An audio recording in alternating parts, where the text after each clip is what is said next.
Nesse vídeo vamos falar da importante mudança de fotografia desse time do Grêmio 2025.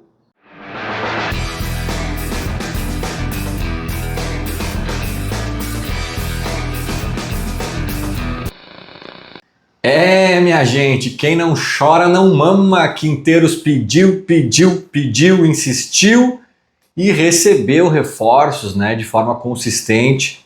Estou aqui eu mais uma vez gravando um vídeo numa data limite, Eu gravei antes, poucas horas antes de acabar a inscrição para o Gauchão. Lamentei que não tinha chegado nenhum zagueiro. Daí foi só eu publicar o vídeo, chegou o Wagner Leonardo. Agora eu sei que de certa forma eu corro esse risco, que é mais do que um risco, é até uma probabilidade alta disso acontecer, O Grêmio está atrás, sabidamente, de um novo zagueiro. Aí, claro que não mais para o Gauchão, mas para o resto da temporada, Mas ainda nessa janela, e o Grêmio também está com o prazo estourado. O tal do Romagnha lá do São Lourenço, parece que eles fazem jogo duro por esse jogador, mas o Grêmio está tentando, ainda tem algumas horas, aí, um dia pela frente de tentativas, e muito provavelmente, possivelmente, deva rolar ainda mais um zagueiro pela direita no plantel do Grêmio. De qualquer forma, eu acho que já dá para analisar essa nova fotografia do time do Grêmio, porque mudou bastante, mudou consideravelmente, e eu aqui fiz muitas críticas à direção, algumas obviamente eu mantenho, do timing, da demora, algumas questões que eu acho que avaliaram mal em algum momento, beleza. Mas se fiz as críticas, também devo fazer o elogio, porque eu dizia, cara, o Grêmio parece inerte, sendo que o time brigou para não cair até as últimas rodadas ali, não caiu por 2 pontos, algo nesse sentido. Então, ou eles estão se fiando muito que a enchente de fato atrapalhou a esse ponto, ou eles estão confiando muito no trabalho do Quinteiros, porque talvez tenham achado o trabalho do Renato bem nocivo ao time, porque não me parecia haver um movimento de contratação tão importante, tão significativo, um senso de urgência, não me parecia.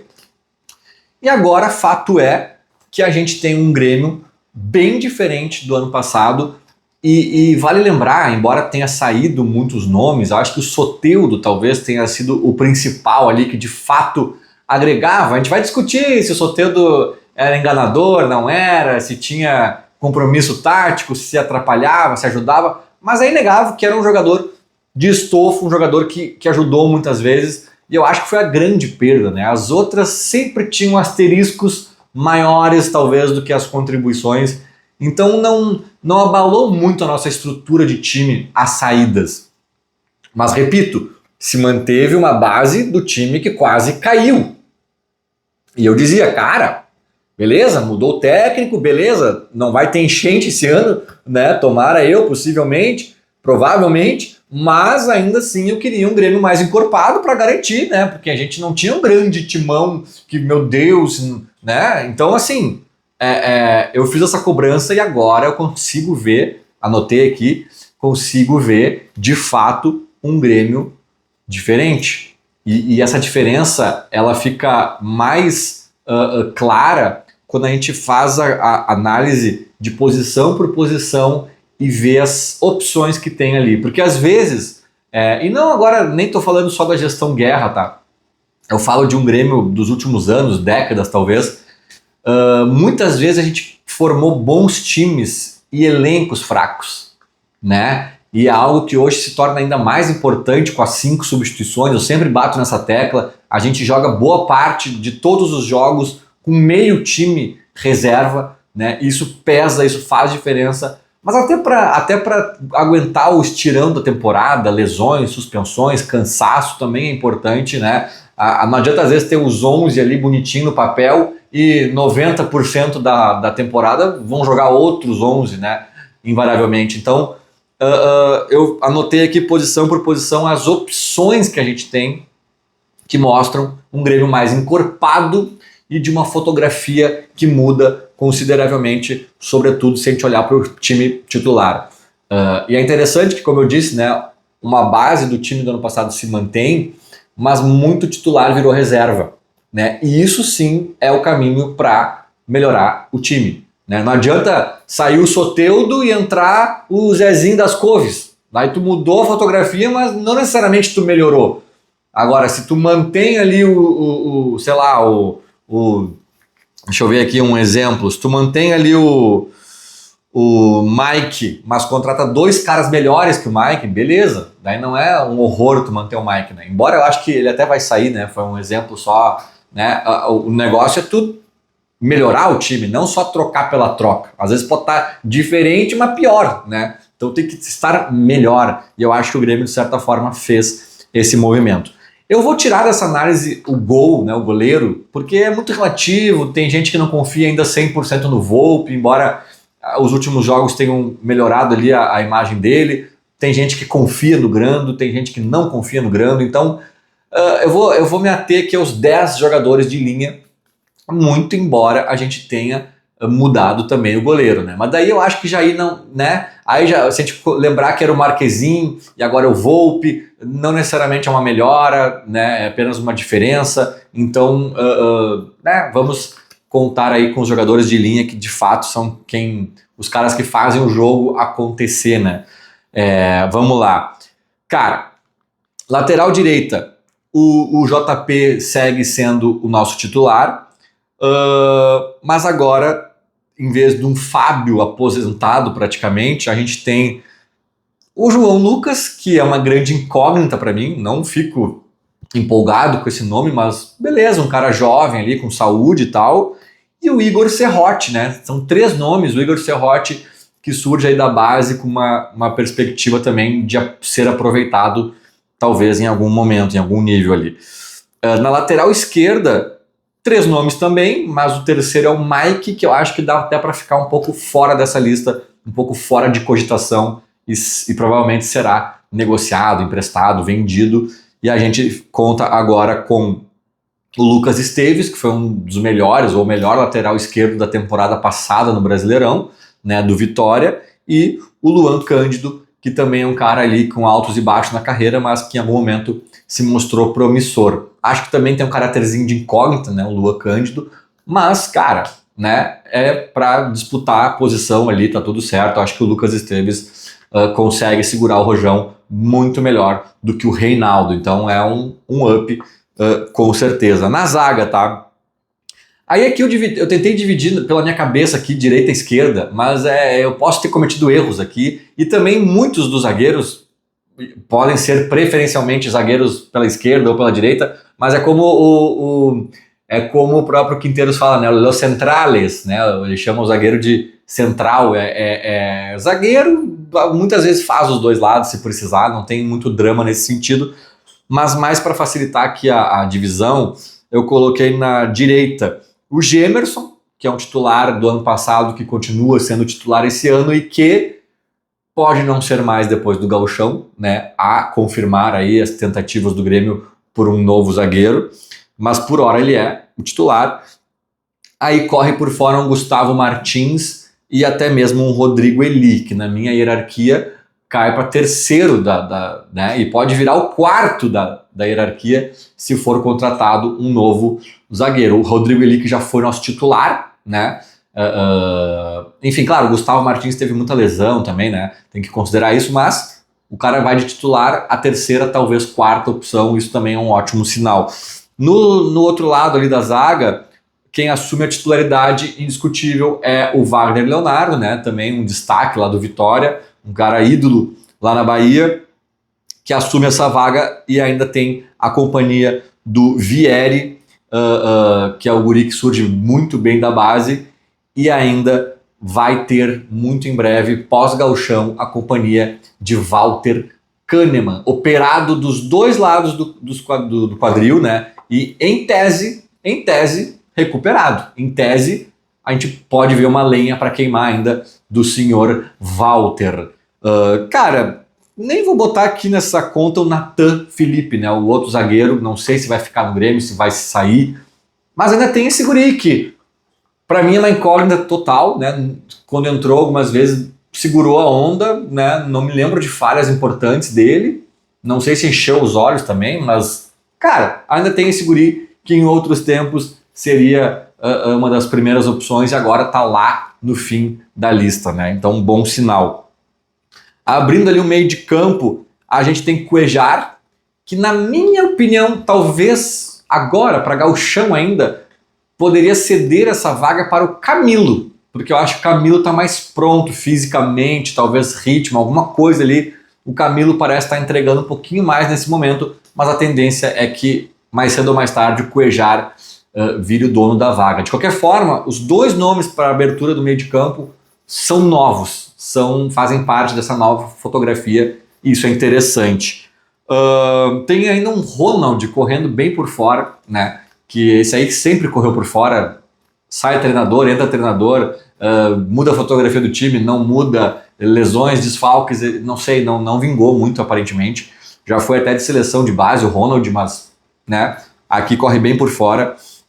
Mais ali à frente ou ao lado ali também, no meio de campo, Vijaçante, aí é um titular que se mantém, com as opções de Edenilson e Dodi, né? Aqui são as três opções que já estavam no grupo, mas o Dodi aí eu acho que faz mais sentido botar junto na mesma função do Vijaçante. E eles jogaram juntos muitas vezes, né? Eu acho que talvez eles, sei lá, né? Aqui também é meio variável, o Camilo pode entrar na do Vijaçante, o Dodi pode entrar na do Cuejara, isso aqui também é meio relativo, assim, mas eu tentei aqui botar umas caixinhas mais, né, pela minha intuição aqui, e claro que não é bem assim. Agora eu acho que os titulares que eu tô elencando não tem muita discussão, tá? Aí quem vai entrar na vaga de quem depende do jogo, do contexto, né, de um monte de coisa. Aí chegamos na frente, onde temos Cristaldo ou Monsalve, né, ali no meio, né, atrás do Bright, que na minha opinião tem que ser Monsalve e Cristaldo tem que ser banco, né? Não tem que jogar o Monsalve para uma ponta, para jogar os dois, não. Deixa o Cristaldo num banco, assim, o Grêmio é grande, o Grêmio é gigantesco, o Grêmio é um time enorme, cara. A gente não pode ter melindre de botar o Cristaldo no banco, sabe? Né? O Flamengo botava o Pedro no banco, né? O Arrascaeta eventualmente pode pegar um banco. Aqui o Cristaldo não pode? Calma, né? É um bom jogador, que bom que ele é um bom jogador. Vai entrar de vez em quando e não vai ser um bagre entrando, vai ser um cara que tem conhecimento, que pode pifar um companheiro, que pode fazer um gol de fora da área. Então, eu acho que é bem simples, é Monsalve titular, Cristaldo, banco, se a coisa se inverter por algum motivo, em algum momento da temporada, Cristaldo começar a entrar e comer a bola, beleza, se reavalia, mas por hora, Monsalve é meu titular. Na direita, Christian Oliveira ou Pavon, né? Boas opções. Na esquerda, Amuso ou Aravena, boas opções. E na frente, Bright White ou Arezzo, com ainda um André Henrique correndo bem por fora, que também poderia correr por fora nas pontas, né? Mas originariamente ele é centroavante. Então eu botei ele aqui. Gente, olha só. Considerando os 10 titulares da linha. Cara, João Pedro na lateral direita já era titular. Gemerson, com esse asterisco, né, que pode surgir outro nome aí, já era titular. Wagner Leonardo, 1. Lucas Esteves, 2. Cuejar, né, ou até mesmo Camilo, mas Cuejar em tese, 3. Aí o Vijaçante já era titular. Na direita, Christian Oliveira, 4. Na esquerda, cara, eu acho que o Amuzu vai ser o titular, então é 5. Mas mesmo se for o Aravena não era titular desse time, nunca foi, né, com o Renato. Então é um novo titular, de certa forma. Mas ainda assim eu acho que é o Amuzu. Então, 5. No meio, Cristaldo ou Monsalve, pra mim é Monsalve, cara. Então é 6. Porque eu também não era titular, nunca foi titular. E na frente se mantém o Bright White, então a gente tem 6 titulares novos entre os 10 de linha, isso é 60% do time, que pode facilmente virar 70% se o Gemerson perder a vaga para uma nova contratação aí pós-gauchão. É bastante, é muita gente. Deixa eu até ver se está certo. Wagner Leonardo, lateral esquerdo, né, o Lucas Esteves. Eu botei aqui LE, daí eu li lateral esquerdo, mas é Lucas Esteves, enfim. 2, Cuejar 3, Vijaçante não muda nada, Christian Oliveira 4, Amuzu 5, e eu considero que o Monsalve é o sexto elemento novo ali, tá? Mas beleza, se alguém quiser dizer assim, cara, não, o Monsalve já era do Grêmio, né? Por mais que vire titular, tu não pode contar o Monsalve. Beleza, 50% do time titular é diferente, é novo e pode virar 60% com o novo zagueiro que possivelmente deve chegar. Ou pode virar 70% se a gente quiser considerar o Monsalve. Muda muito bem a fotografia do time do Grêmio, muda bastante, né? Muda significativamente. E vamos lembrar aqui também, vou até pegar de novo aqui, quem não mudou, vamos considerar aqui que o Cristaldo, que o Monsalve é uma mudança, então seria 70%, né? 60%. Quem não mudou? Bright White, excelente jogador, uma das melhores contratações dessa gestão, né? Vijaçante, dispensa comentários. João Pedro na lateral, é um cara, para a dificuldade que se tem nessa posição, assim, é um cara que eu acho bem razoável, bem ok. Às vezes ele parece um pouco pesado, às vezes ele parece um pouco desligado, mas também protagoniza bons lances ofensivos. É um cara interessante para nível Brasil, assim, né? Eu não tenho um desespero da lateral direita com o titular João Pedro, ao menos. E aqui, então assim, cara, 2 excelentes, né? Bright White e Vijaçante. O João Pedro, que eu acho bem ok, e o Gemerson, que é uma incógnita porque já teve bons momentos na carreira e, né, até no próprio Grêmio já fez partidas mais seguras e tal, mas é um cara que a gente está com um pezinho atrás e ainda assim ele pode ser substituído por uma contratação aí pelo Romagnoli, ou seja lá por quem possa chegar. Então, porra, um time que muda 50%, 60%, 70% a sua fotografia do titular e os que não mudaram são pessoas que estão ali, não mudaram porque não precisava mesmo, porque já estava resolvido, é excelente notícia, né? É excelente notícia, não é que os que ficaram nós vamos ter que aguentar, o Grêmio não conseguiu contratar ninguém melhor, não, os que ficaram, era isso mesmo, não tinha como contratar alguém melhor, eram os caras que já estavam fazendo um bom papel. Então, olha, gente, me parece interessante. Eu acho que agora, é claro que sempre tem como melhorar, sempre tem como evoluir, mas agora, de forma geral, o Quinteiros não pode mais, não tem mais direito a esse discurso do beleza, mas eu ainda preciso de jogadores, babá, principalmente para o resto da temporada, porque ainda para o gauchão, né, mesmo se o Grêmio passar para as finais, ainda ele pode dar a desculpa que a galera chegou muito tarde e que ele não conseguiu ainda treinar o time com o tempo hábil que ele desejava para ter a coisa mais pronta ali para esses últimos jogos, né? E até vou concordar com ele, né? Mas para o resto da temporada, vamos lá, regaçar as mangas e mostrar trabalho, porque elenco, né, material humano, eu acho que agora o Grêmio, em tese, está bem servido. Feito? Era mais ou menos isso. Falou, abraço.